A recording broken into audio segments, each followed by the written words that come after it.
Moving on from question 2 of logical reasoning drill set number 9 over at lawhub.lsac.org, we have question 3, which is a pretty standard assumption task. So we could just highlight the word assuming, and we know we need to find an answer choice that is required in order to believe whatever the conclusion is on the left-hand side in the argument. So we'll read the argument in full and highlight the conclusion that we need to identify an assumption for. So reading from the top of the left, research has shown that when the calorie consumption of each member of a random group of animals belonging to the same species is restricted, some of the animals live longer than any animals of that species have lived on their normal diets.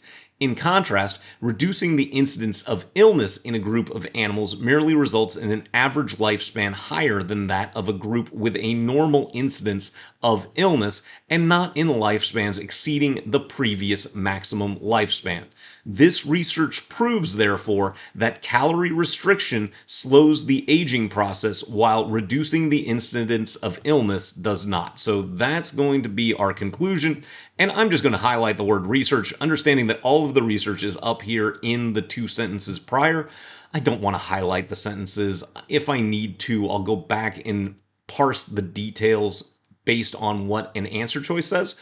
But we're going to be focused on this idea. We need to find something that must be true in order to believe that because of this research on animal caloric intake and illness incidence, that calorie restriction slows the aging process, but reducing the instance of illness does not slow the aging process. So starting with choice A, researchers have been unable to find any differences in the general susceptibility to illness of individual animals of the same species. Any difference? Like, there's no difference at all between individual animals.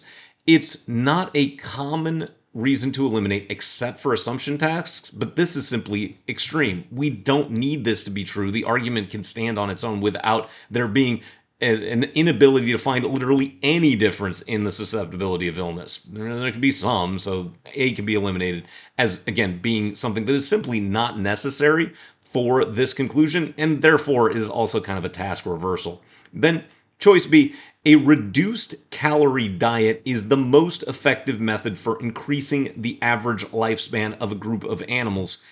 Okay, a reduced calorie diet. What is a reduced calorie diet? Most effective, again, is not something that is necessary for this argument. There's a couple of reasons we should be able to eliminate B almost immediately.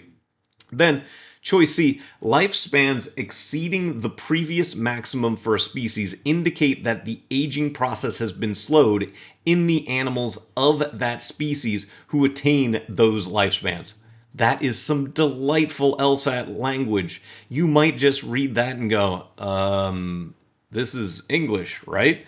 And when that happens, just leave choice C open. We're clearly talking about aging, and we know that the aging process is part of our conclusion. This could be our correct answer, but we don't want to waste time breaking it down in the moment just because it's hard to understand. If we can eliminate D and E, we might be able to select C without going into full evaluation mode and wasting time that we know we'll need, especially if we're trying to answer all 25 or 26 questions in a real logical reasoning section under the 35-minute time frame as we're trying to get to a 160 or 165 plus on the exam overall. Now, choice D. Thank you for watching this LSAT explanation video of an official practice problem over at lawhub.lsac.org.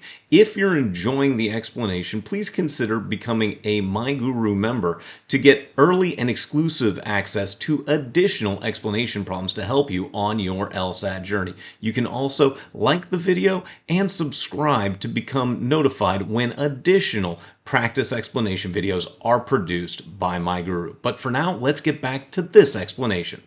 Any change in the aging process of animals of a particular group will lead to a change in the incidence of illness in that group. Again, any change, way too extreme. It's not going to be required that any of these leads to a change in the incidence of illness. I mean, there could be some other aging process that doesn't affect incidence of illness. So D, again, task reversal. It's a bit extreme of an assumption that isn't required to believe the conclusion.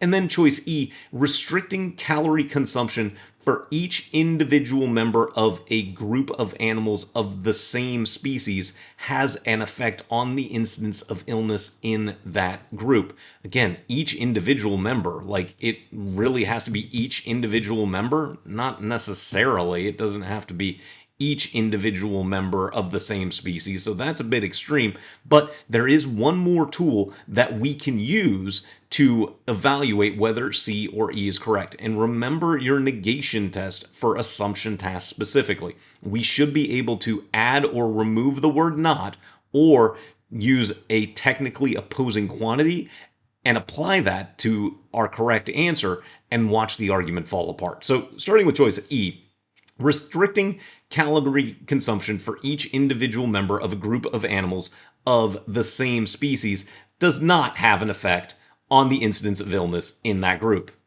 Okay, but that is calorie consumption to incidence of illness. We're actually not comparing the calorie consumption to incidence of illness. They're being described separately. Calorie restriction slows the aging process, but the reducing of the incidence of illness didn't. So again, by negation, we can see even further that choice E is actually introducing a comparison that isn't at issue within, or a causation actually, that isn't at issue within the conclusion presented. Now, choice C, if we just were to highlight, and I'll do it in pink here, we're going to insert the word not here at the pink verb. So lifespans exceeding the previous maximum for a species indicate that the aging process has not been slowed in the animals of that species who attain those lifespans. Well, the entire argument falls apart. Again, it becomes kind of nonsensical, but that's how some of the more difficult to identify technical solutions for assumption tasks work.